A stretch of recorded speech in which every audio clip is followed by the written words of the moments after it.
Aksyon Balita!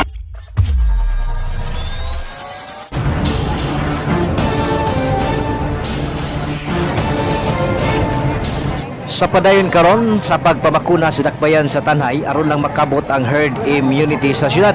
Ang Departamento sa Panglawas ang padayon kining naghangyo sa katawhan nga magpabakuna gyud ilabi na ang booster shot.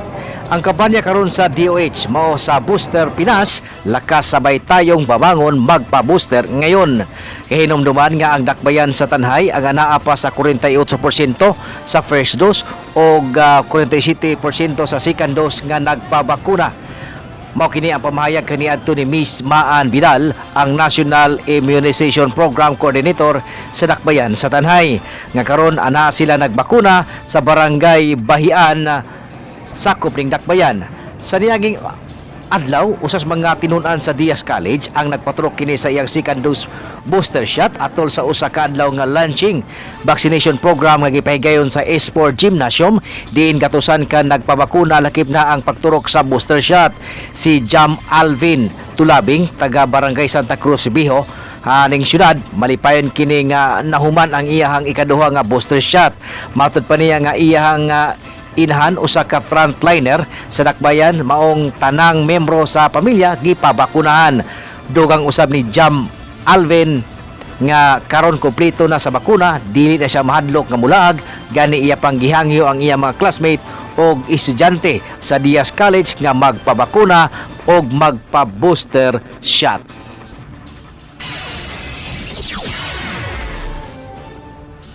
Jam Alvin Tulabing, Taga-asam ka? taga Palanas, Asa ka Santa Cruz, Bio. Asa ka nag-eskwela ron? Diaz College, Asa kang gira?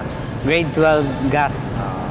Okay sir, nagpabakuna taron sa Manisa imong pagpilmi ng bakuna or sa Second dose booster. second dose booster so kompleto na ka? Oo.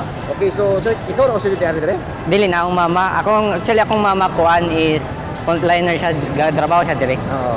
Munang pa-booster ko kay akong pamilya gipakuan man yun niya mama kay kuan frontliner gud siya. So, usa ba imong gibati karon nga nakompleto na imong bakuna booster? Makalaag na ko sa wakas. Sir, doon na ba kay imong mga classmate doon na ba nagpabakuna po? Murag wala pa dagito sila booster. So imong pag-awal sir, imong encouragement sa imong mga classmate?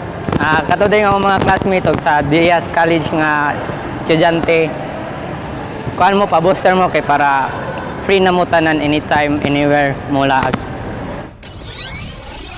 Aksyon Balita! Alang sa tuang Aksyon Balita News Update, nanuka diri sa may Esport Gymnasium, dakbayan sa Tanhay, lalawigan sa Negros Oriental. Kinalagyapon ang inyong action man, Ronly Maayong adlaw kanatong tanan. Aksyon Balita!